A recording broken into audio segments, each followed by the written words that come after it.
Ini Oke, saya teman. harus hidup terus videonya? Iya, videonya hidup Oh aja. gitu. Oke, teman-teman, jumpa lagi di TFH Talk Show from Home episode spesial Ramadan yang terakhir ke-8 dari total 8 episode di bulan Ramadan ini. Masih bersama saya, Bobi Alim, ya, menggantikan Mas Tio selama Ramadan. Nanti minggu depan kita sudah merayakan bersama-sama dengan teman-teman sepupu kita, ya, umat Muslim seluruh dunia, Lebaran, ya, Idul Fitri. Dan nanti minggu depannya lagi baru kita mulai kembali TFH dengan Mas Tio dan juga narasumber para nakes, ya. Khusus di episode terakhir ini ke-8, ya, saya mau hadirkan satu narasumber yang juga luar biasa. Beliau ini seorang pekerja juga, ya, boleh dibilang kantor, ya, tapi karyawan, ya, beliau juga luar biasa pengalamannya. Mas Pak Manorsa P. Tambunan. Halo, selamat malam, Mas. Malam Mas semuanya. Iya. Ya Mas, ini kita memang episode spesial Ramadan ini kita banyak dengan non-nakes untuk mengupas sisi perjuangannya, sisi up and down-nya pengalaman ber-KF, ya kan, tentunya dalam bahasa awam, tidak sama sekali dalam technical, ya. Kecuali nanti yang mau technical ya nanti aku coba menjelaskan, tapi tetap dalam koridor bahasa awam. Kalau masih nggak terima juga ya nanti aku bawa ke Mas Tio, gampang. Nah, jadi Mas Mano mungkin bisa, aku panggilnya Mas Mano ya. Mas Mano bisa cerita awalnya tahu KF, terus sebelum KF itu punya cerita apa, terus apa yang membuat tertarik, ya kan, masuk menerapkan KF, kemudian manfaat yang didapat, dan tentunya selama menjalani KF, pengalaman up and down-nya, itu yang teman-teman atau siapapun nanti akan melihat video ini, pingin tahu, pingin juga belajar, kali-kali aja ada yang merasakan hal yang sama. Monggo Mas, silakan. Kok menghilang Mas Mano? Kayaknya sinyal ini. Mas Mano, halo? Bentar ya. Kayak kendala sinyal.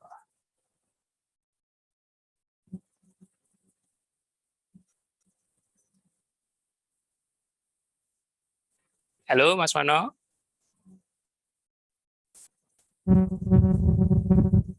Halo, Mas?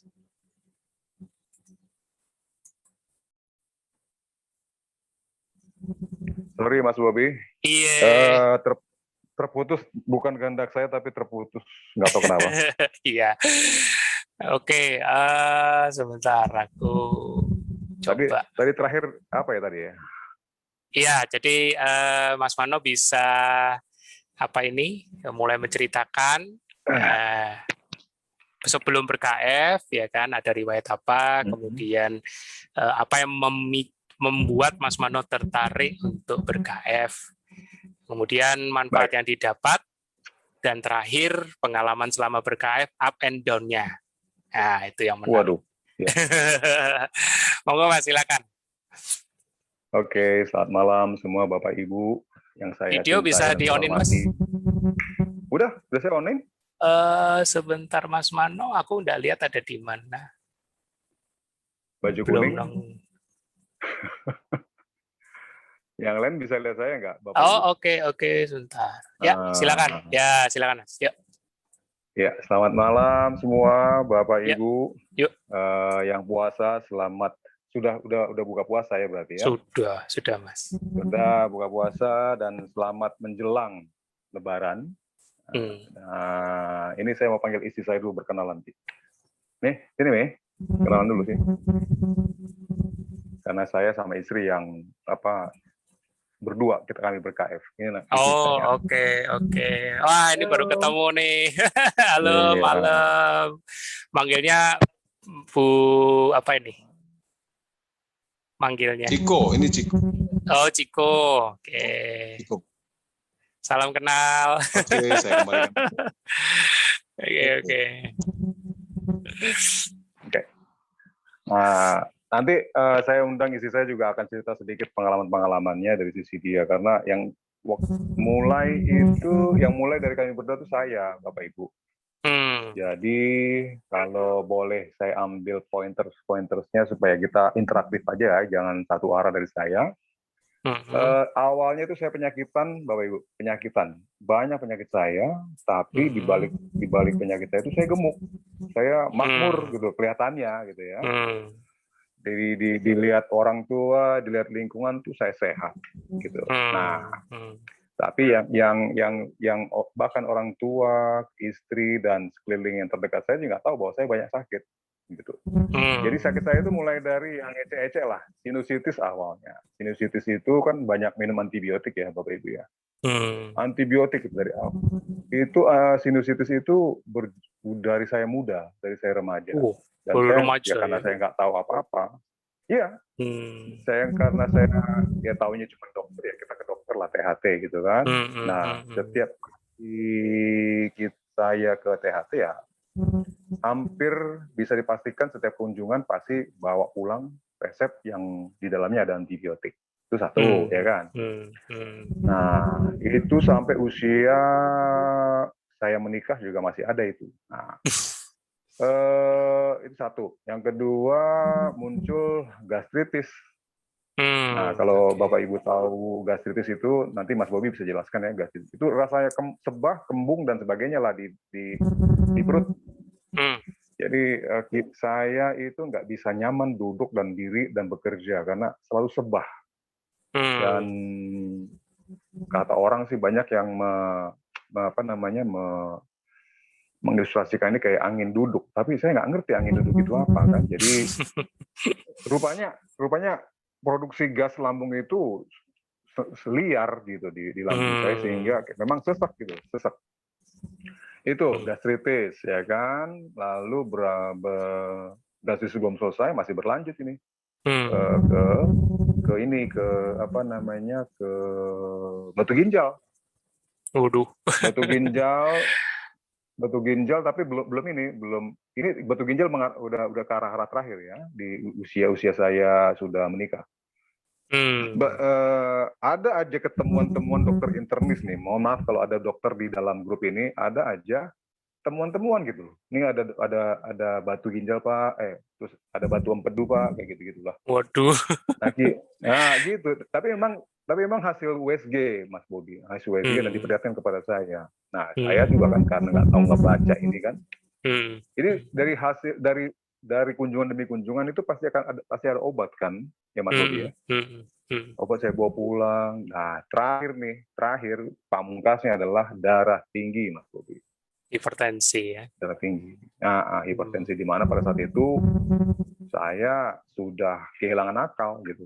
Ini apa sih? Nah, ini satu yang saya mau berbagi sama Bapak Ibu. Apa sih motivasinya? Motivasi saya itu satu aja Bapak Ibu. Saya nggak percaya Tuhan Allah itu menciptakan tubuh kita begitu gitu. Nggak tahu, saya ada dorongan itu aja dalam hati saya. Ada semacam kayak belief atau keyakinan, masa sih Tuhan Allah ini menciptakan saya jadi proyeknya atau kelinci percobaan dokter. Nah, itu dorongan itu yang saya mungkin ya tanpa sadar saya mencari tahu. Rasa ingin tahu saya untuk meraih gitu ke kalau saya membahasakannya adalah meraih apa sih semua ini kan gitu kan. Nah, pertama dengar kata ketofastosis itu aneh sekali, apa ini pula kan gitu kan ya. Apa sih ketofastosis? Nah, itu saya dengar dari radio. Jadi pendek cerita dengar radio, di mana di situ kalau Ibu dengar radio namanya Tike gitu kan. Ngomong keto gitu kan. Udahlah, nggak ngerti kan. Ada teman saya namanya Roy Simangunsong, kalau Bapak Ibu ada yang mengenal dia, Roy Simangunsong yang Nandesbek, istrinya Nandesbek. Kalau Bapak Ibu pernah warawiri lah kayaknya warawiri di grup ketofastosis sama resep KF atau apalah gitu ya. Nah, suaminya itu teman saya Roy Simangunsong. Kok kawan ini kok kurus sekali saya gitu kan. Dan biasalah saya berangkat dari sebuah environment atau lingkungan yang kalau ngeliat orang kurus pasti sakit nih, kan gitu kan? Ini sakit apa nih kawan gue ini? Wah, udah kena gula nih kan kayak gitu, ya kan? Nah, saya beranikan tanya, kenapa, bro? Ya diceritain ternyata. Oh, tapi di situ saya nggak ngena, nggak mudeng gitu loh. Jadi ada makin saya masuk ke dalam pemahaman keto itu ada 2 orang teman dekat saya, satu lagi Pak Sutri, Pak Sutri di gereja lah. Oh, saya lihat ini Pak Sutri ini saya tahu benar suaminya teman saya yang gede banget ini ya, badannya. Obes juga jadi ya. langsing ya. Obes. Sama-sama obes kami. Jadi saya lihat di foto Facebooknya kok jadi ganteng kawan satu ini kan saya tanya. Nah, dia cerita, oh gini-gini, itu si Roy Sumangunsung juga sebenarnya ada yang duluan. Oh, barulah saya tahu ternyata kawan saya Roy itu kurus bukan sakit, tapi gaya hidup baru. Nah, karena punya 2 sumber yang bisa saya percaya karena teman dekat gitu kan, ya saya cari-cari cari-cari tahu mengenai gaya hidup ini. Nah, lalu kan apa situ langsung saya rubah? Ini saya enggak, Mas. Saya dengar ikut-ikutin lah talkshow-nya si Mas Tio, walaupun saya nggak ngerti banyak mengenai paparannya Mas Tio. Tapi satu hal yang saya ambil dari paparannya Mas Tio, saya ambil yang paling mudah aja waktu dia menjelaskan mengenai dulu zaman purbakala. Nah, di sini letaknya. Nggak ada kulkas katanya. Benar. Ya kan? Jadi makan harus habis pada saat itu juga kan gitu kan. Oke. Bangun pagi ngapain mereka? Saya pikir-pikir, oh iya, ambil alat buru memburu. Iya benar. Terus ada sarapan nggak mereka? Kagak ada sarapan. Iya benar juga. Lalu mereka ngapain? Berburu. Artinya apa? Mereka berkegiatan langsung, nggak pakai sarapan. Iya benar juga. Tenaganya dari mana? Pertanyaan besar buat saya tuh, ya kan? Lalu mereka balik. Kalau ada buruan, kalau enggak kan berarti kan mereka puasa, ya nggak makan. Nah, tapi kalau ada buruan, puji Tuhan, alhamdulillah makanlah mereka kan. Tapi anggaplah skenario-nya adalah skenario ada buruan, berarti mereka paling tidak makan di jam-jam bukan jam pagi, jam 12, jam 2, jam 3 mungkin ya. Artinya mereka setelah balik dari memburu itu. Buat saya ini ilustrasi yang buat saya masuk akal gitu. Ditambah kalau kita semua pernah SD SMP kan kita bicara kalau manusia purbakala itu kan umurnya kan panjang-panjang ya Mas ya. Ratusan tahun katanya. Benar juga. Lalu oke lah. Kalau kejauhan kalau manusia purbakala, saya langsung jumping forward ke opung saya, nenek saya dari ibu. Itu udah hampir 100 tahun meninggal baru. Nah, di situ saya trace back, dia makan apa ya? Iya, makannya nggak macam-macam. Ya kan makan hati ayam ampela doang. Nah, di situ Mas baru saya confirm apa yang menjadi pola hidup yang dibilang ketofastosis ini, saya rasa ini yang saya akan lakukan. Nah, melakukan is one thing, gitu kan.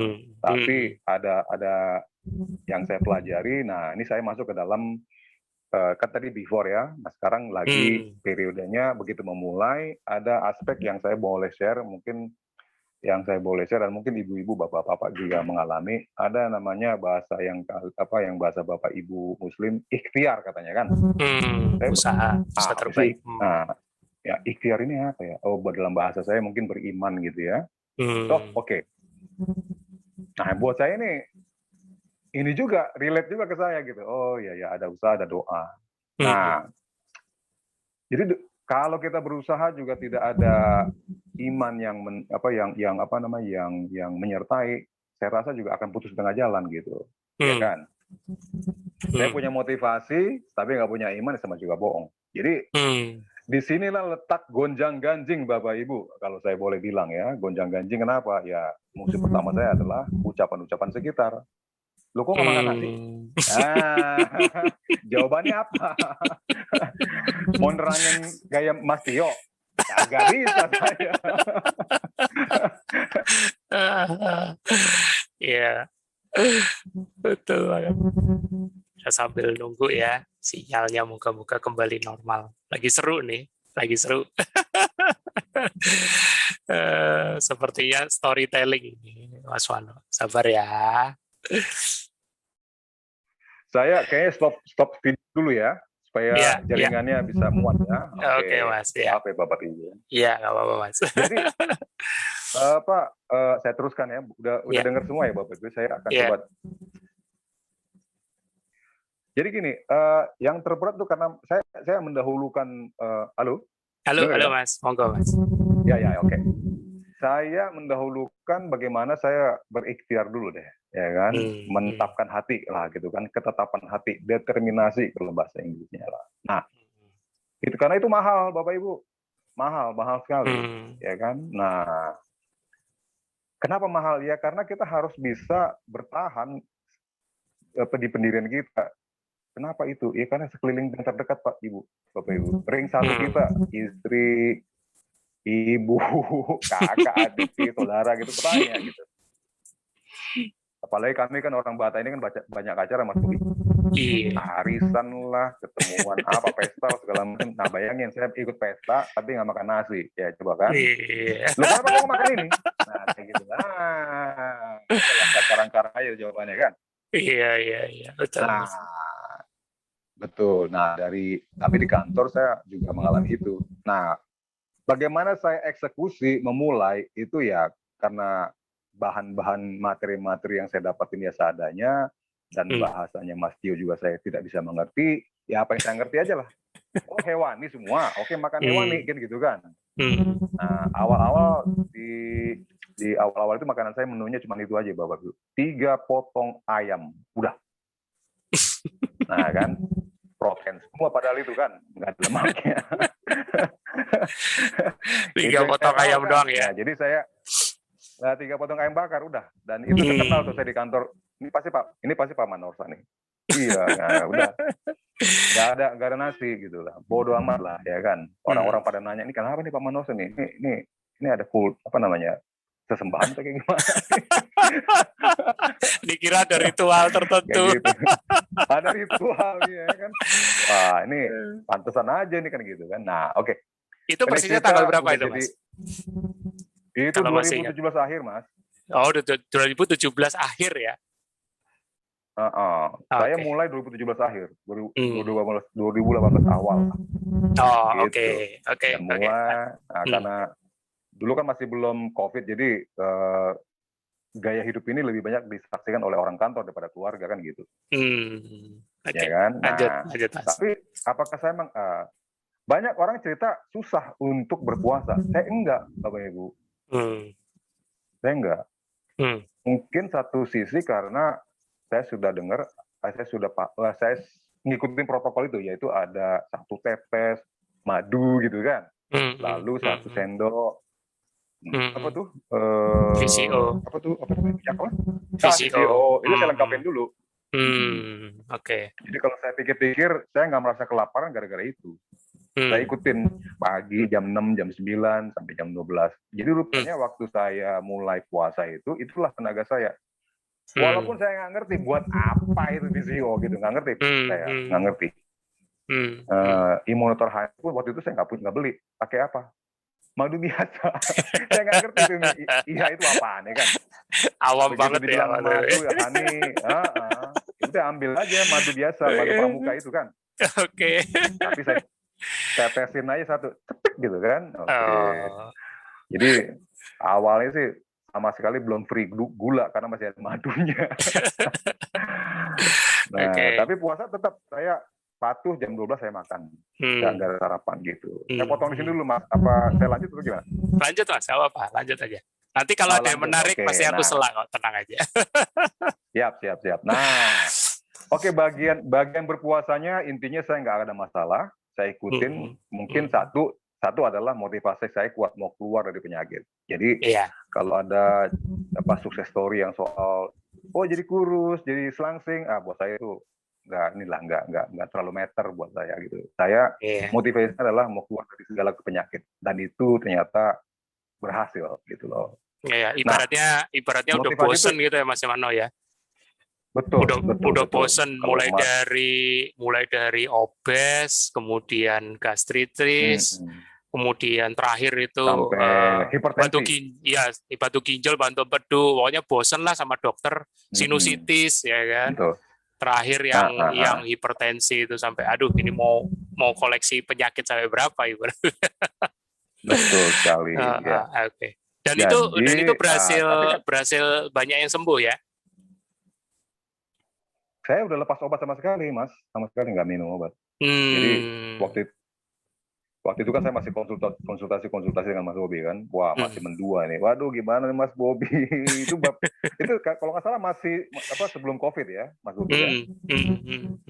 Ya, jadi buat Bapak Ibu, saya masih konsultasi dengan rasa-rasa ketakutan itu baru-baru ini. Sebelum COVID itu saya masih konsultasi, di mana saya sangat takut sekali karena saya baru lepas dari hipertensi yang membuat saya mungkin bisa lewat begitu aja. Karena hipertensi saya bukan main, 200 lebih waktu saya masuk ke IGD. Itu ada 1 juta khusus. Halo? 200 ya? 217 kalau nggak salah, 217 hipertensi saya. Dan waktu masuk IGD itu saya bingung, saya biasa-biasa aja, cuma ada vertigo aja. Suster dan dokter buru-buru nyari untuk, ternyata mereka harus menurunkan tensi saya, gitu. Jadi objektif pertama mereka tuh harus turunin tensi, gitu kan. Nah, saya pikir saya bisa pulang langsung ke rumah, tapi mereka merekomendasi Bapak harus di HCU, HCU, High Care Unit, High Care Unit. Nah, bagian ini saya mau ulas terakhir ya, karena inilah pamungkas nih, ini pamungkas gimana saya udah nggak mau lagi, gitu ya. Tapi jadi kalau saya hitung-hitung dari 2018, 19, 20 udah masuk tahun 3 Bapak Ibu, saya ber-KF tanpa bukan bilang tanpa, artinya saya patuh untuk puasa. Kecuali pada saat saya sakit, waktu hipertensi itu karena dokter nutrisi, ya tau lah dokter Bu, Pak, nggak boleh Pak Manorsa, harus makan nasi, kan gitu kan. Udah tambah lagi pasukan karbo, ngotorin mama saya, istri saya, segala macam kayak gitu. Iya. Nah, tapi secara umum 2018 itu sampai sekarang saya nggak pernah gagal berpuasa, dan buat saya puasa is the best lah gitu ya. Tapi apakah seindah itu perjalanannya? Enggak, Bapak Ibu, ternyata enggak. Karena taunya sedikit-sedikit dan taunya nggak saya ulas protokol itu. Saya malas baca soalnya Bapak Ibu, malas baca yang lagi kalau udah banyak istilah-istilah saya nggak ngerti, aduh apalah. Nah, saya sumber saya, karena saya tahu sedikit bahasa Inggris, saya ke YouTube. Nah, dapetin materi-materi tambahan. Oh ternyata begini, oh ternyata begitu, gitu ya. Jadi saya sarankan sih Bapak Ibu, kalau ada sedikit berkemampuan bahasa Inggris, lihat-lihat narasumber atau literasi yang bisa dibaca. Ternyata hanya 5 saja. 1, berpuasa. Yang 2, exercise, ya kan, olahraga. Yang ketiga tidur cukup, nggak boleh stres, BAB, BAK. Oh, udah gitu doang ternyata hidup itu. Tadi saya dengar di awal ada yang soal enema, saya nggak pernah tuh Bu, Mbak, enema-enemaan gitu loh, saya nggak pernah. Ikutin aja lah. Lagi nggak mau pupi ya nggak mau pupi gitu kan, tapi kalau udah macet ya bantulah pakai yang Mas Bobi? Tedal jati. Pencahar. Iya, tedal jati ya. Tedal jati juga sangat membantu tuh di awal saya. Iya. Lanjut Mas. Saya potong di situ dulu Mas. Oke, lanjut ya. Lanjutlah. Nah, seru. Dan ini nih yang Bapak Ibu, yang membuat saya benar-benar titik balik, nggak boleh. Tapi saya tahu 5 pilar. Tapi saya gagal mempertahankan pilar yang sangat penting, yaitu nggak boleh stres. Manage stres, bukan nggak boleh stres, manage stres. Jadi hipertensi itu ternyata saya ingat-ingat lagi, Nah, ini karena waktu itu saya konsultasi sama Mas Dio. Ada nggak yang berubah?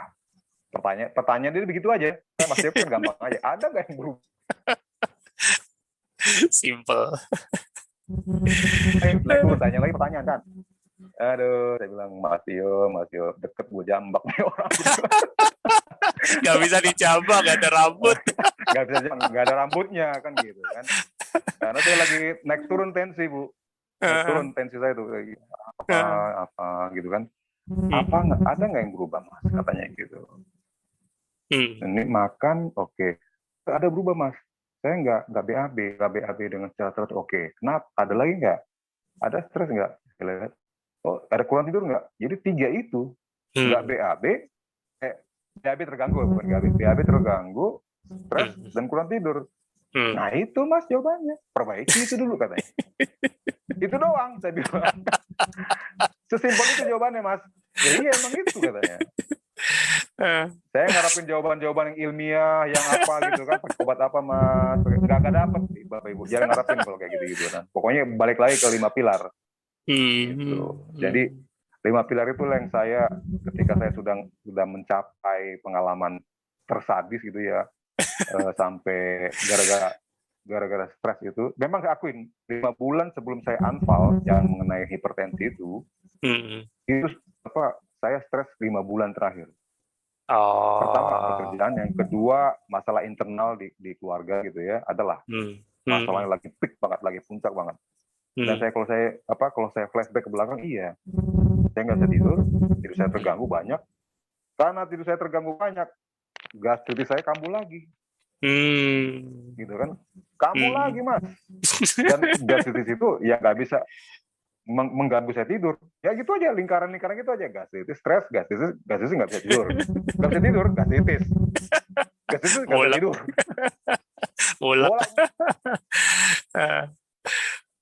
Bolak-balik di situ aja ya. Gitu loh. Nah, oke, baiki tidurnya. Tapi sebelum saya bisa perbaiki, udah unfall duluan. Sebelum saya bisa perbaiki 5 pilar itu, saya unfall duluan gitu. Nah, disitulah titik balik. Disitulah kalau imam percaya orang Kristiani, saya langsung berserah sama Tuhan. Tuhan ambil aja kalau memang udah bosan kamu di sini. Tuhan saya di sini. Tapi kalau belum, tolong saya bilang. Gitu kan. Tolong saya akan perbaiki pola hidup, gitu kan. Dan disitulah saya terus konsultasi. Nah, konsultasi kalau mau jawaban yang enak jangan ke Mas Tio. Karena pasti kasih istilah-istilah yang nggak ngerti saya. Untungnya puji Tuhan, alhamdulillah ada Mas Bobi. Begitu Bapak Ibu. Itu berarti yang 2020 itu ya? Itu berarti yang tahun 2020 awal itu ya? Betul Mas, betul. Oh, jadi unfall-nya di tahun 2020 awal karena stres. Iya. Ya, tapi itu jadi titik balik ya. Iya, lanjut. Bahwa stres itu ternyata akar dari semua penyakit. Nah, dan kalau Bapak Ibu pengen tahu lagi, ternyata ada yang namanya brain gut axis gitu ya Mas Bat? Iya, betul, brain gut axis. Jadi jalur tol dari otak ke perut atau pencernaan. Wah, luar biasa. Gitu. Jadi apa yang terjadi di otak, stres itu sangat mempengaruhi apa yang terjadi di pencernaan. Pencernaan kacaulah hidup Bapak Ibu. Serius. Bapak Ibu bisa lihat nanti cari-cari di Google gitu, apa sih brain gut. Jadi otak sama pencernaan, brain gut axis. Jadi ada poros antara apa yang terjadi di otak itu akan menentukan apa yang terjadi di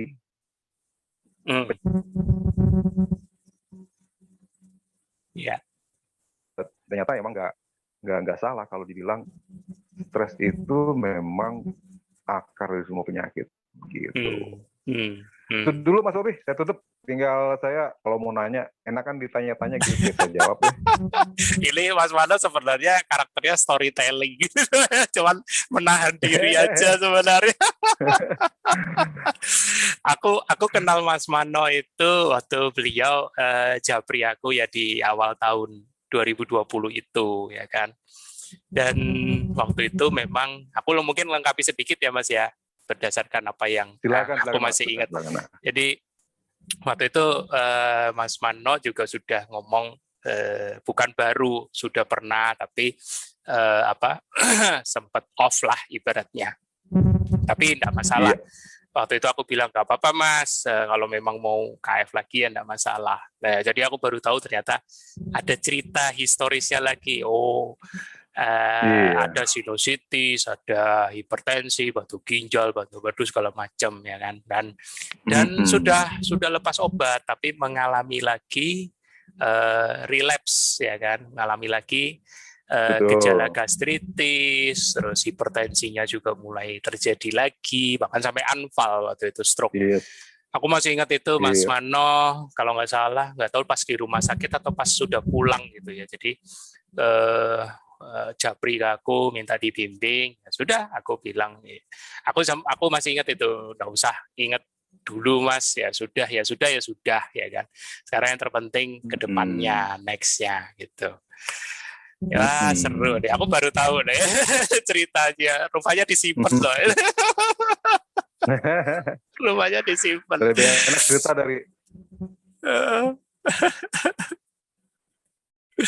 cerita dari pengalaman pribadi, jadi lancar aja. Iya. Nah itu ada yang nanya perbedaannya dulu BB sebelum ber-KF sama sekarang berapa Mas? Sekarang stabil di berapa, dulu BB berapa? Nah, itu pertanyaan bagus dari siapa tuh dari Mas? Itu aja sih yang aku sempat tangkep. BB awal sama BB sekarang berapa? Gitu.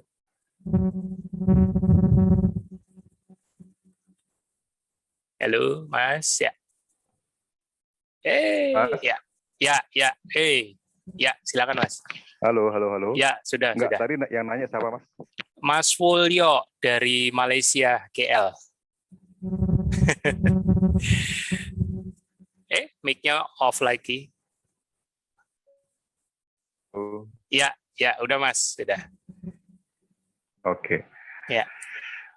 Jadi Mas Mulyo, apa kabar? Mudah-mudahan sehat-sehat. Berat badan saya, jangan kaget, saya hampir 1 kuintal sebelum ber-KF.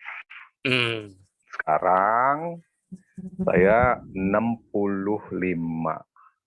Jadi stabil. Habis 35 kilo, sekarang masih, puji Tuhan, stabil. Gitu. Tapi jadi ini momen-momen di mana saya juga mengalami dilema dan saya sendiri hampir goyang karena apa? Waktu saya hipertensi kemarin, saya dikasih obat oleh dokter. Ini sekali lagi nih, dokter, DOKTER ya, dokter ya kan. Itu obat hipertensi yang diuretik. Mas Bobi tahu namanya diuretik kan? Iya, paham. Silakan jelaskan Mas Bobi. Jadi diuretik itu memicu diuresis, jadi sifatnya membuang cairan dalam tubuh. Tujuannya untuk mengurangi tekanan di dalam tubuh, tekanan darah di dalam tubuh. Tujuannya itu. Itu aja Mas, bahasa awamnya segitu aja, santai. Iya. Lanjut. Seminggu saya di rumah sakit, itu obat jenis diuretik itulah yang diberikan kepada saya oleh dokter saraf, oleh dokter. Jadi kondisi saya dikepalai oleh seorang dokter saraf, gitu ya. Dan dokter saraf ini sudah memerintahkan harus diturunkan dan yang ini obat-obat yang keras katanya dia. Habislah badan saya Bu, Pak, habis karena kencing terus. Gimana nggak habis? Kencing terus. Jadi saya aja kaget, saya bisa kayak tengkorak di rumah sakit. Aduh. Nanti tadinya saya lagi mau nyiapin PPT gitu ya, dan mau saya perlihatkan ini loh Bu, biar Ibu tahu ini Pak gitu kan. Hampir kayak tengkorak saya. Serius. Ya. Nah, di situ saya gimana tuh Bu, diperhadapkan dengan situasi itu. Dokter nutrisi datang ke saya mengunjungi, harus makan nasi. Nggak boleh karena otak itu perlu gula, katanya gitu kan. Didengar ibu saya, didengar istri saya gitu kan. Sementara saya sudah berikhtiar dari awal bahwa puasa lah jawabannya. Nah, gitu kan. Nah, tapi karena diserbu kiri kanan, udah saya makan nasi dikit lah. Secumput saja nasi saya makan demi membahagiakan, bukan saya, membahagiakan orang-orang yang menjaga saya kan gitu. Nah, seminggu saya di rumah sakit. Oke, selesai. Apakah sudah selesai saya di rumah sakit? Enggak, lanjut.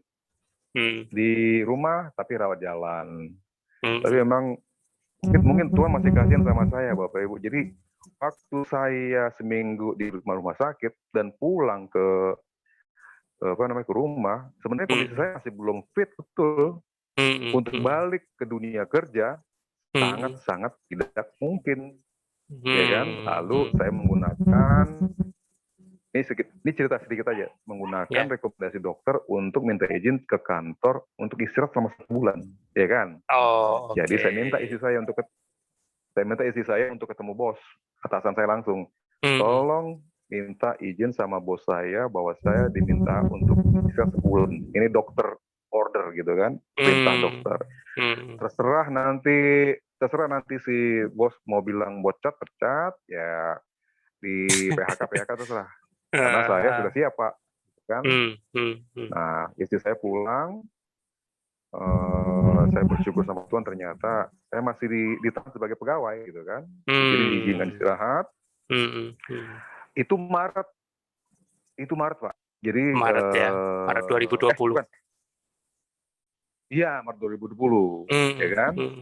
Jadi saya balik, selesailah saya beristirahat, masuklah. Saya putuskan masuk kan, walaupun masih kayak keleyang-keleyang gitu ya. Karena keleng-kelengnya bukan karena penyakit saya, karena obat. Nah, sekarang saya tahu itu karena obat gitu. Jadi saya ke kantor, keleng-keleng, saya nggak tahu berterima kasih atau bersyukur seperti apa. Pandemi, kebijakan perusahaan bilang WFH, udah. Dari situ saya memperhatikan tubuh saya. Itu balik rumah. Saya nggak tahu pandemi ini anugerah atau apa, tapi buat saya ini ada hikmah di belakang pandemi ini buat saya. Amin, gitu. Amin. Gitu. Sampai sekarang nih. sampai sekarang Ibu saya. Selalu ada ini ya, penyertaan yang Maha Kuasa dari atas ya. Ada aja.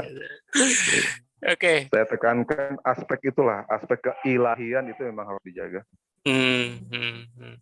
Lalu apalagi Mas Mano untuk pengalaman up and down-nya? Atau kembali sudah turun lagi kah hipertensi dan segala macamnya? Saat ini saya sudah nggak ada keluhan, Mas. Jadi dari sudah discharge dari rumah sakit itu berapa lama recovery-nya? Oke. Discharge dari rumah sakit itu nggak mudah karena saya harus berketetapan hati untuk melepas obat, ya kan? Melepas obat itu dilematis buat saya, tapi saya karena Mas Tio masih bilang kalau masih ini obatnya dilepas kan gitu kan. Betul. Saya berangsur-angsur. Nah, saya cobalah. Jadi yang tahu tubuh kita sebenarnya kita.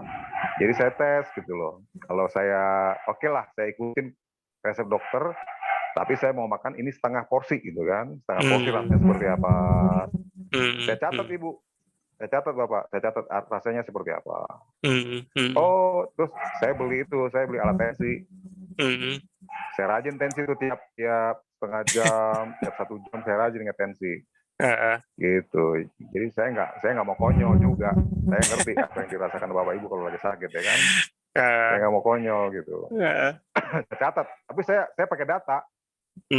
Ya kan, saya pakai data. Mantap. Makan, stabil kok gitu kan. Nah udah sampai sekarang ya saya lepas. Gitu. Luar biasa. Total berapa lama itu? Saya sebentar kan itu discharge itu kan di Maret, April masih gonjang-ganjing, Februari masih gonjang-ganjing.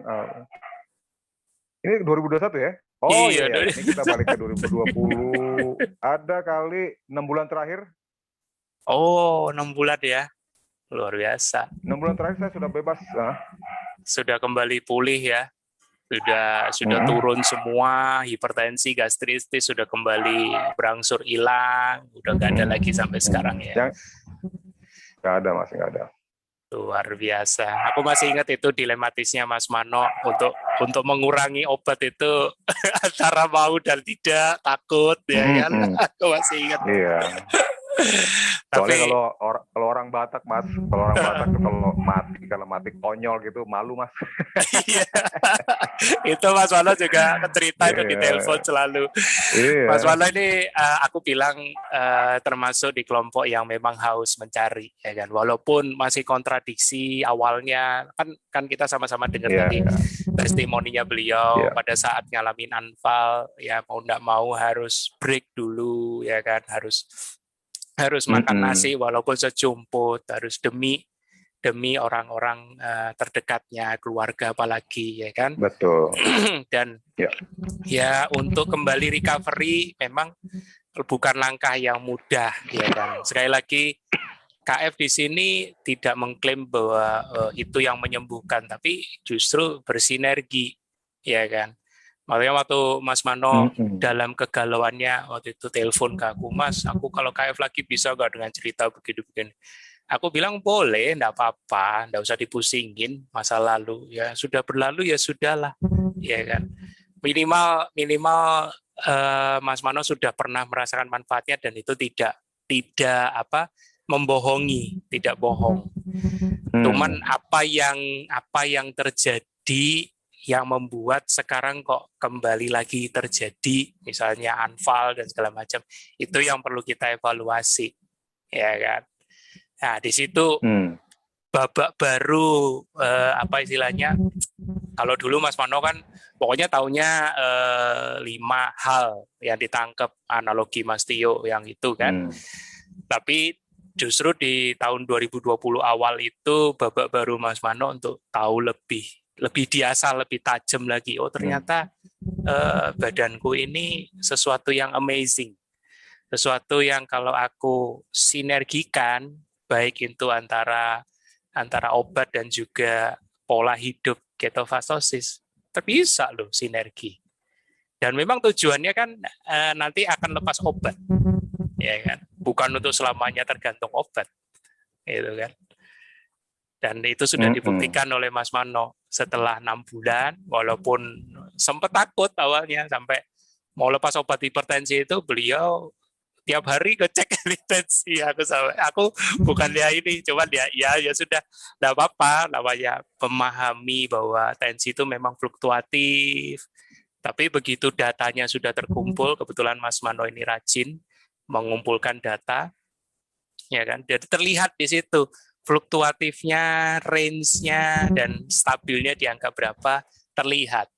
Nah, di situ baru akan kelihatan karakteristik metabolisme tubuh kita seperti apa. Dan itu bisa berbeda dari orang lain. Sangat-sangat bisa berbeda. Ya. Kemudian gastritisnya juga sudah mulai ini, termasuk dulu juga sempat Mas Mano itu berat badan juga galau, ya kan. Ini enggak tambah turun lagi, Mas, gitu. Kemudian apalagi ya Mas ya waktu itu ya sempat galau juga masalah mineral ya. Ketika aku syaratkan untuk konsumsi ponari sebagai cara enjoy untuk asupan mineral, ya kan, Mas Mano udah berada, mungkin kalau aku bayangin, karena ini aku belum pernah ketemu sama Mas Mano, teman-teman. Moga-moga nanti kalau diizinkan bisa ketemu, ya kan. Itu bayangin ekspresinya, Mas aku hipertensi disuruh minum garam ini nggak tambah berangkat tambah nanti.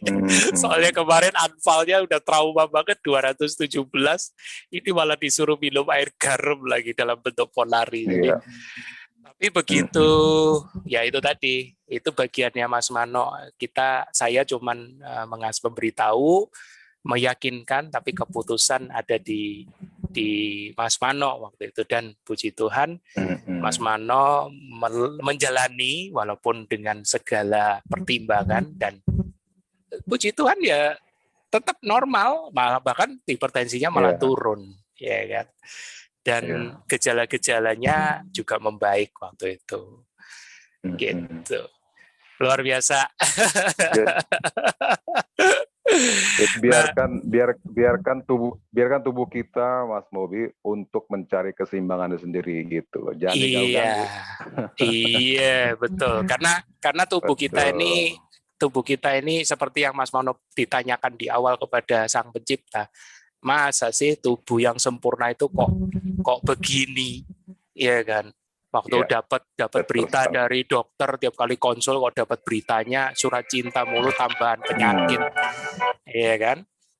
Nah, masa tubuh yang sempurna kok kayak begini, gampang banget kena penyakit bahasa kasarnya.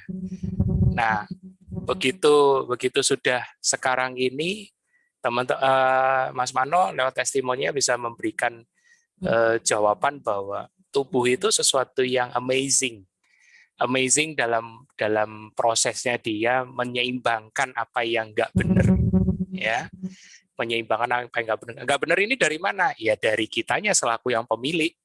Kita memasukkan apa, kita melakukan apa, bukan cuma masalah makan, tapi melakukan apa. Kemudian tadi Mas Mano juga sempat ngomong manage stres. Jadi bukan tidak boleh stres, mengelola stres. Aku kalau boleh tambahin, ketosis itu tidak berarti anti stres. Sangat bisa stres. Ini testimoninya sudah jelas banget. Mas Mano dari 2018 awal menjalani KF dari sejak itu, ya. Tapi karena mengalami overstress dari kurang tidur, ya kan, terutama dari psikisnya, ya kan. Nah, kembali lagi gejalanya muncul lagi, ya. Dan itu bukan karena makanannya. Kalau dari makanannya dari sejak awal 2018 sudah pasti muncul gejala, buktinya membaik kok, ya kan. Iya. Buktinya membaik, sempat lepas obat di pertengahan 2018, di akhir menjelang 2020 kembali lagi muncul. Nah, itulah prosesnya Mas Mano, ceritanya luar biasa. Ada lagi Mas yang bisa di-share? Nungguin ditanya aja deh, Mas lebih enak gitu. Nungguin ditanya. Tadi katanya siapa istrinya mau sharing juga. Oh iya, siapa yang cerita itu ya? Iya. Ini seru ini karena masih Mas, tenang aja. Jadi ini tadi kan kalau teman-teman sempat ingat betapa istri juga memegang peranan penting, apalagi pas Mas Mano suaminya ini sedang anfal, ya, dan waktu itu masih keto, ya, karena ini kita mau dengar di sisi dari istrinya. Manggilnya tadi Ciko kalau nggak salah ya, Mbak Ciko. Halo, selamat malam Mbak Ciko. Apa namanya gitu apa? Ya, kita sambil nunggu ya. Oh, pegang.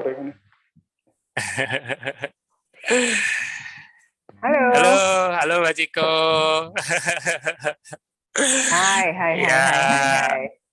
Tadi Mas Mano, tadi suami sempat cerita waktu serangan yang anfal itu betapa Mbak Ciko juga mendampingi dan juga menasehati untuk sementara, ya kan. Ya sudahlah, tinggalkan dulu, ya kan. Mungkin detailnya Mbak Ciko bisa lebih cerita detail seperti apa suasana pada saat itu, monggo Mbak. Kalau kita samakan dulu di mana nih yang dimaksud Mas tadi ya? Iya. Kalau sedikit aku mundur ke belakang, pengalaman yang paling dalam tanda kutip memang sangat menakutkan gitu buat aku, waktu suamiku itu stroke. Oh, oke. Jadi, beliau sempat mengalami stroke sampai masuk ke dalam ruang HCU. HCU ya. Ya, hasil. Nah, di situ pengalaman yang ingin aku ceritakan adalah selain ketakutan melihat suasana yang suasana ruang rawat, yang paling membingungkan adalah ketika kita berbicara dengan dokter. Okay? Yes. Yang paling sangat membebani beban pikiranku adalah ketika berbicara dengan dokter, di mana dokter menasehati untuk mengkonsumsi vitamin A, B, C, D dengan pola makan yang sangat berbeda dengan pola makan yang sudah kami anut belakangan selama di jalan ini, gitu kan? Perbedaan pola makan itu yang benar-benar membuat saya berpikir sampai sekarang. Ya kan? Karena jelas sangat berbeda. Mereka menyarankan untuk mengkonsumsi karbohidrat, walaupun setelah kami negosiasi ada level-level karbohidrat yang masih bisa ditolerir oleh mereka dan oleh kami pada awalnya di masa itu. Tapi itu adalah satu hal yang menurut saya menarik untuk para pakar-pakar, teman-teman pakar-pakar yang sudah lebih senior, yang sudah lebih berpengalaman dalam dunia keto ini, untuk lebih digali, didalami, untuk lebih dijadikan kesimpulan jenis makanan apa sih sebenarnya yang bisa mendekati kebutuhan dari dokter ini untuk pasien-pasien seperti suamiku, gitu kan? Karena pada prakteknya akhirnya Manorsa itu hanya mengkonsumsi daging dan sayur, gitu kan, pada masa itu, gitu. Itu sempat sangat membuat khawatir dokter dan membuat diskusi yang cukup pakai otot, pakai apa ya, pakai urat. Iya. Karena kami saya bilang diskusi pakai urat sebenarnya itu sudah kategorikan berdebat gitu loh. Jadi sudah sampai pakai dasar analisis, sudah sampai bicara tentang pengalaman sekolah, ya kan? Pengalaman kuliah, background degree, gitu kan. Jadi udah nggak bisa untuk saya argu lagi gitu. Iya. Nah, itu pengalaman paling menarik. Tapi dari semua pengalaman itu, baiknya untuk saya adalah jadi lebih semangat untuk menggali menu makanan. Iya, betul banget. Menu mungkin lebih variatif dengan kue-kue, lebih variatif dengan camilan, lebih variatif dengan sayuran ataupun daging gitu loh. Mulai lebih kreatif untuk mencari bumbu-bumbu mana-mana yang ternyata masih banyak sekali di supermarket sana yang masih bisa kita konsumsi gitu loh. Yes. Nah, itu yang menarik buat saya ya, pengalamannya ya. Wow, seru nih. Berarti ya kalau tidak mengalami itu juga tidak bisa upgrade seperti sekarang ya Mbak Ciko ya. Bisa mendampingi dan lebih kreatif lagi ya ibaratnya. Lebih kreatif, lebih banyak berdoa sih saya Mas ya, terus terang ya. Terus lebih banyak baca di Google, lebih lama saya di supermarket untuk mencari daftar isi dari apa-apa yang dijual di sana. Nutrition facts dan ingredients-nya pastinya ya. Kemudian saya lebih banyak hunting ke pasar-pasar besar. Kira-kira jenis-jenis apa nih gitu ya yang saya nggak tahu gitu kan. Sebagai istri ya, bagian yang menariknya itu gitu. Kemudian challenge-nya lagi itu adalah ketika suami itu mulai pulih. Nah, ketika dia sudah mulai pulih, ketika dia sudah mulai pulih, semangatnya itu lebih semangat dari semangat 45 menurut saya. Dia kembali lagi dengan aktivitas fisik yang sama seperti dahulu. Kemudian dia kembali lagi dengan pola makannya. Tapi ini lebih variatif. Sudah lebih berani untuk mengkonsumsi roti-roti, sudah lebih banyak roti keto ya, sudah lebih banyak untuk mengkonsumsi nutrisi-nutrisi lain gitu kan. Jadi dia lebih berani lah ya. Yang penting menurut saya adalah keberanian untuk memutuskan mengkonsumsi makanan gitu loh. Iya. Karena sebelumnya hanya daging dan tiga potong ayam bakar yang sangat ketat itu. Iya, ayam bakar, ikan goreng, kemudian daging steak. Steak pun sangat memilih bumbu apa yang akan dipakai gitu kan. Sekarang udah enggak, sekarang sudah lebih welcoming dengan bumbu-bumbuan. Udah lebih berani untuk mencoba hal-hal baru, tapi menu-menu yang nggak dilarang di KF. Ya, karena sudah pegang alat pancingnya, yaitu batasannya berapa, itu yang penting memang. karena aku yakin juga Mbak Ciko dulunya sering ke pasar besar juga, Mbak, untuk hunting begini. Enggak. Enggak. Buat saya itu berkat. Itu pengalaman unik itu. Sesuatu yang dulunya nggak terjadi, sekarang terjadi. Betul. Buat saya itu berkat. Kemudian berkat lainnya itu, berkat kedua adalah saya jadi lebih sering baking di rumah. Kalau dulu hanya untuk baking kue kering, sekarang lebih senang bikin roti-roti seperti banana bread, terus strawberry bread, terus coconut bread. Jadi pintar saya ya Mas ya, dengan di sini ya. Syukurlah. Kebutuhan lah ya buat saya. Itu pengalaman baru buat saya. Mbak Ciko, sedikit mengulas nih dari sisi istri nih. Mas Mano waktu menjalankan KF itu, ini mungkin mewakili teman-teman juga ya, karena kan biasanya di komunitas itu suka saling saling berdiskusi, gimana, maksudnya saling tanya, kamu pernah ini ndak, pernah cheating atau gimana. Nah, tapi Mas Mano jangan jawab ya. Kira-kira dari Mbak Ciko, Mas Mano pernah cheating nggak sih? Paling bandel nggak sih? Pernah bandelnya kayak gimana sih?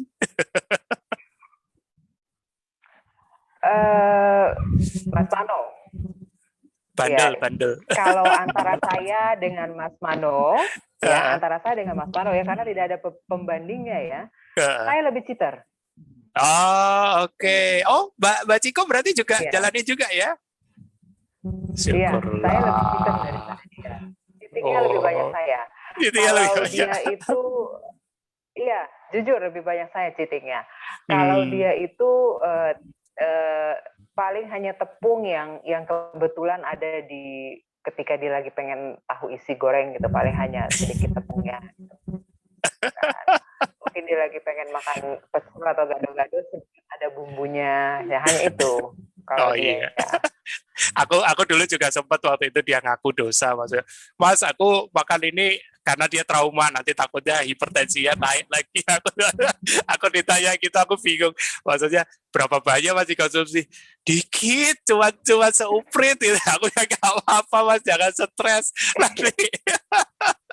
Nanti jadi ini kan nanti yang paling jujur badan sendiri. Oh iya Mbak Ciko ikut menjalani lanjut dulu Mbak. Monggo. Tadi kan karena ada kalimatnya Mas tadi yang bilang saya hanya sedikit. Kalau saya itu punya kalimat kalimat jagoannya gitu untuk membela diri ketika masing-masing kami mendapati bahwa salah satu dari antara kami mengkonsumsi sesuatu yang lebih, istilahnya ada karbonnya, saya biasanya akan bilang, hey, ini cuma 0,00001%. Pembela diri ya. Ya, itu kuncian kami. Seru. Tapi ini memang bahasa kasihnya mereka ya. Jadi teman-teman, bagi yang masih punya pergumulan suami istri, nggak usah ini terbebani ya kan.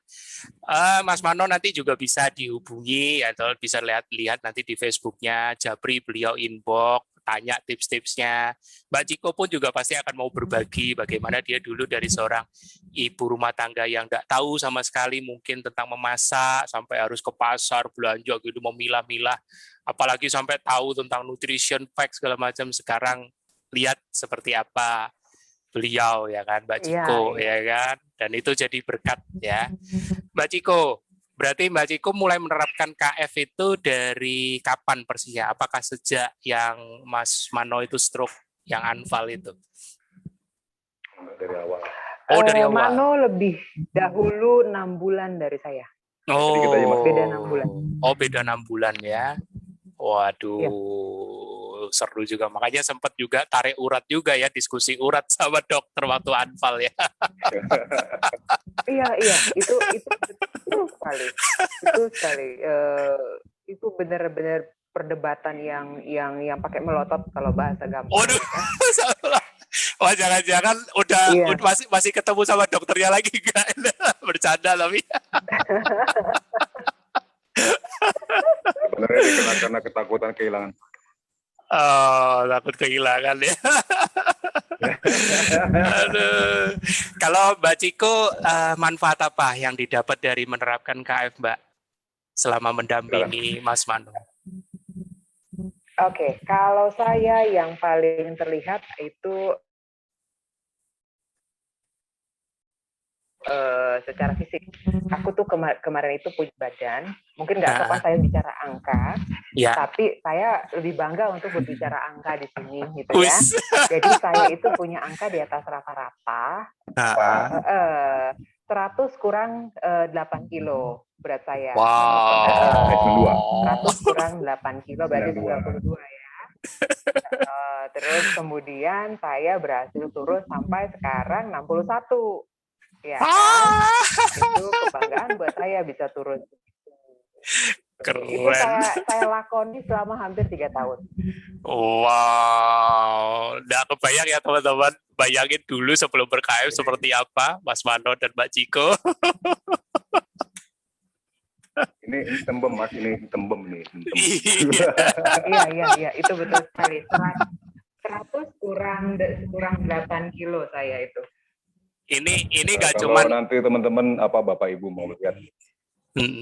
Ini nggak cuman berat badan Mas. Ini nggak cuman berat badan yang nggak terduga ya, nggak bisa dibayangkan dulu. Aku juga bisa menebak teman-teman juga akan kesulitan. Umur Mas Mano sama Mbak Ciko ini umur berapa? Makin pusing. Ya kan, umur sekarang umur berapa? Ayo, ada yang berani nggak di chat? Ada yang berani nggak kasih tahu ini umur berapa? Ada Mas Mulyo bilang 30. Mas Mulyo bilang 30. Coba dong, Bapak Ibu. Ada yang bilang ada 52. Oke. 50. Balita bawa 50. Masih ada raut bapaknya. Lucu. Kita terima dulu ya Mas Bobi ya. Iya, ayo. Oke. Saya 47, dia 44. 43. Bapak Ibu. 47. Dia 43. Wow, ya jam 30 nggak nyangka ya. Semudah itu loh. Tapi terima kasih loh Pak. Terima kasih Pak. Siapa yang bilang saya 30? Terima kasih. Mas Mulyo. Mas Mulyo. Tapi memang ya inilah bukti ya kan, kalau ditanya kok bisa seperti ini ya. Ya semua punya journey-nya masing-masing. Ya, semua punya journey-nya. Tadi Mas Mano sempat mau bilang apa Mas? Monggo lanjut. Tadi yang sempat ini. Motivasi kami berbeda. Apa tuh? Kalau kita balik ke topik motivasi, saya kan lepas dari penyakit, dia pengen kurus gitu loh. Jadi dua motivasi yang berbeda. Jadi kalau orang yang pengen sembuh dari penyakit biasanya lebih militan. Tapi kalau pengen kurus ya gini. Banyak. Jadi saya kurang bisa relate ke sukses story yang orang bilang, wah saya bisa kurus, tapi saya pengen tahu di balik kurusnya itu dia lagi berjuang melawan penyakit atau bukan gitu loh. Nah itu yang saya pengen waktu saya lagi parah-parah itu pengen dengar cerita itu. Kalau dengar orang cerita kurus mau udah banget. Nah, kalau selain fisik, kira-kira Mbak Ciko ngalamin manfaat apa selain fisik, turun berat badan? Apa yang dirasakan Mbak?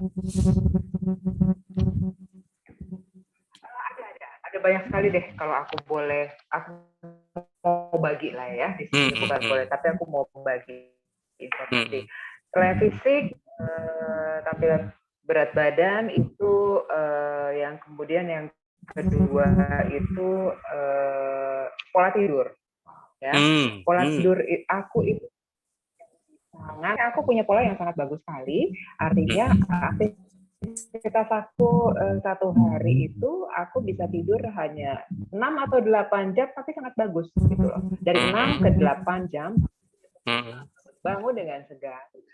Kemudian deep sleep, kemudian itu aktivitas fisikku bisa dikatakan sangat bagus lah ya, dibandingkan dengan dulu yang capek. Dulu aku cepat sekali capek.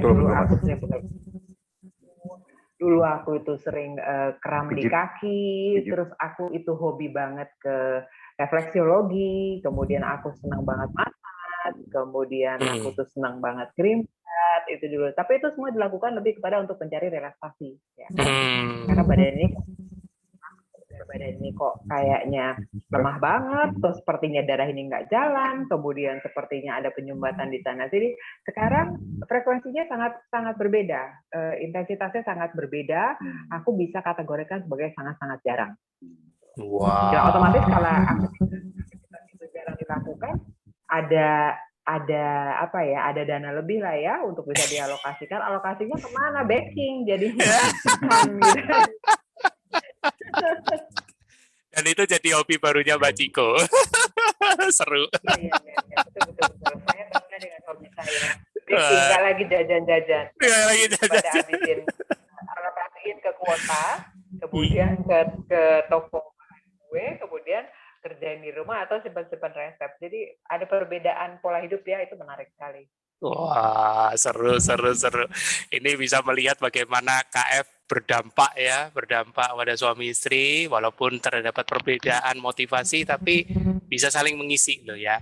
Jadi ini teman-teman, bagi siapapun yang melihat rekaman ini, tidak usah khawatir, terutama yang masih bersuami atau beristri, yang masih belum ber-KF, jangan kecil hati. Mas Mano pun juga mengalami selisih 6 bulan. Ada yang mengalami selisih 1 tahun, 2 tahun, tapi jangan berkecil hati, ya. Ingat, tubuh kita adalah tanggung jawab kita sendiri, bukan pasangan kita, ya. Mas Mano mengawali dengan motivasi bahwa dia sudah bosan dengan obat yang terus bertambah, penyakit yang terus bertambah, ya kan. Mbak Ciko juga mungkin sudah habis akal dengan obesitas yang sudah mendekati angka 3 digit, ya kan. Tapi tidak cuman itu yang didapat, ya kan, tapi justru perubahan lifestyle, perubahan pola hidup, dan tentunya kualitas hidup yang jauh lebih baik. Mantap. Dahsyat. Ya, betul sekali. Ya, betul. Itu tepat sekali. Satu hal lagi yang aku dapat dari pelajaran selama 3 tahun ini, berusaha jujur dengan tubuh dan dengarkan tubuhmu. Itu bahasa yang aku sampaikan. Karena selama ini aku suka tidak pedulikan ketika badan ini bilang pengen ini, pengen pijit, aku nggak peduli. Pengen istirahat, aku nggak peduli karena otak bilang masih cukup, masih sanggup. Mungkin sampai kepada ingin makan ini, ingin makan itu, aku tolak semuanya. Tapi sekarang ketika belajar puasa, belajar untuk memilih dan memilah apa yang mau aku makan, dengan lebih peduli dengan tubuh ini, dengan lebih belajar dengan tubuh ini, ternyata di situ dapat jawabannya gitu loh. Bahwa pedulilah dengan tubuh ini dan dengarkan apa kata badanmu dan apa yang badanmu inginkan. Itu pelajaran yang aku dapat dari KF ini. Luar biasa. Mas Mano ada mau nambahin sebagai suami dan mungkin juga sebagai kata-kata penutup menjelang berakhirnya TFH ini, Mas? Monggo, Mas. Iya, buat Bapak Ibu, mungkin dalam hal ini masih bergumul gitu ya, masih berjuang. Saya mau kasih bilang bahwa benar itu kata-kata yang dibilang warrior. Tadinya saya melihat berlebihan nih warrior. Apa maksudnya warrior? Ternyata benar. Hanya orang-orang yang bisa melalui perjalanan berpuasa ini terus berikhtiar atau beriman, itulah yang bisa dibilang warrior gitu. Kalau pola hidup dan sebagainya mungkin masih bisa lah dilakukan banyak orang. Tapi untuk sampai ke ujung di mana seperti kami bisa mengatasi dan melihat ke belakang bahwa oh ternyata yang di belakang itu ternyata hanya sebagai proses saja, pergumulan, dan pada akhirnya kita saya setuju dengan kata-kata warrior itu gitu loh. Jadi saya aminkan tidak berlebihan rupanya memang sebuah kata warrior, pejuang atau apa namanya. Pokoknya petarung lah gitu ya. Umur berapapun kita masih diberikan kesempatan untuk bertarung dalam mengalahkan di tubuh kita.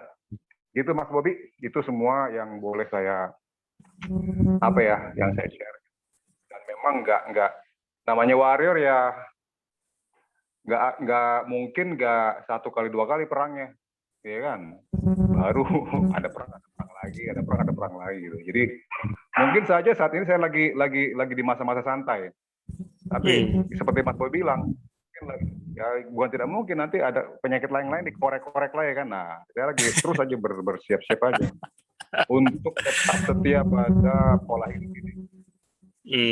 Menggunakan apapun yang terbaik dikasih Tuhan di dalam tubuh ini untuk kita ikut berperang gitu. Jangan sampai masukin yang lain lagi. Apa? No way. Tidak ada lagi. Itu Mas. Dahsyat. Penutup yang luar biasa untuk episode terakhir ke-8 spesial Ramadan ya. Seorang pasangan suami istri ya yang juga kurang lebih 3 tahun menjalani KF ya. Teman-teman simak itu pesannya bahwa tidak ada yang tidak mustahil. Semua bisa. Kembali lagi ke motivasi dan niat di awal. Apapun motivasimu, biarkan itu yang mendrive kamu sampai ke ujung di akhir. Ya kan? Seperti tadi Mbak Ciko, cuman motivasi di awalnya adalah turun berat badan. Tapi itu tidak menjadikan beliau berhenti begitu berat badan tercapai, tapi justru mendapati manfaat yang jauh lebih besar ketimbang berat badan. Ya, jadi bagi teman-teman yang hanya berat badan, oke, mungkin itu yang cukup pada saat ini, tapi teman-teman harus bisa melihat, harus jujur seperti tadi Mbak Ciko bilang. Harus jujur sama badan sendiri ketika badannya merasa lebih enak, lebih enteng, hidup lebih berkualitas, ya kan? Nah, bagi yang punya riwayat penyakit, ya anggaplah ini sebagai ikhtiar seperti tadi Mas Mano bilang. Ya kan? Beliau juga mengawali KF dengan afirmasi, ya kan? Afirmasi dengan dua alat bukti dalam tanda kutip ya. Udah kayak penyidik Polri aja. 2 alat bukti dan juga afirmasi dengan riwayat di keluarganya. Kebetulan waktu itu neneknya Mas Mano. Oh iya benar juga ya. Langsung beliau jalankan. Prosesnya memang tidak mudah. Kalau memang mau belajar dulu sampai yakin itu juga boleh. Tapi in the end yang menentukan sampai di ujung akhir adalah seberapa konsisten Anda menjaga motivasi di awal. Dan seperti tadi Mbak Ciko juga bilang, ayo percaya sama badan sendiri, percaya sama tubuh kita sendiri. Yang paling jujur itu bukan kata orang lain. Ya, orang lain boleh berasumsi apa aja, ya kan? Bahkan mereka pun mengalami proses itu. Mas Mano dan Mbak Ciko mengalami proses pergumulan diuji itu, ya kan? Di kondisi Mas Mano sedang anfal, ya kan? Tapi bukan berarti tidak ada pilihan, tetap ada. Dan waktu itu justru malah bersinergi dengan medis, dan lihat sekarang, mereka menuai hasilnya. Mereka recover, ya kan? Mereka juga tetap masih menerapkan ketofastosis sampai sekarang. Thank you, Mas Mano, ya, Mbak Ciko, ya. Juga, Mas. Aku terberkati dengan episode terakhir ini, ya, bisa pasangan. Aku tadi nggak mengira bisa pasangan, ternyata malah dapat pasangan. Ini juga kejutan padaku. Thank you, matur nuwun sangat. Ya, terima kasih ya. Oke teman-teman, kita sudah terakhir di episode spesial Ramadan, episode ke-8. Jangan lupa minggu depan kita sama-sama merayakan Lebaran, Idul Fitri ya untuk teman-teman kita sesama Muslim ya, Muslimin Muslimah. Minggu depannya lagi baru nanti kembali Mas Tio akan menemani kita di TFH bersama para nakes kembali. Para nakes yang juga sudah tidak sabar untuk membagikan pengalamannya ber-KF. Ya, jangan khawatir.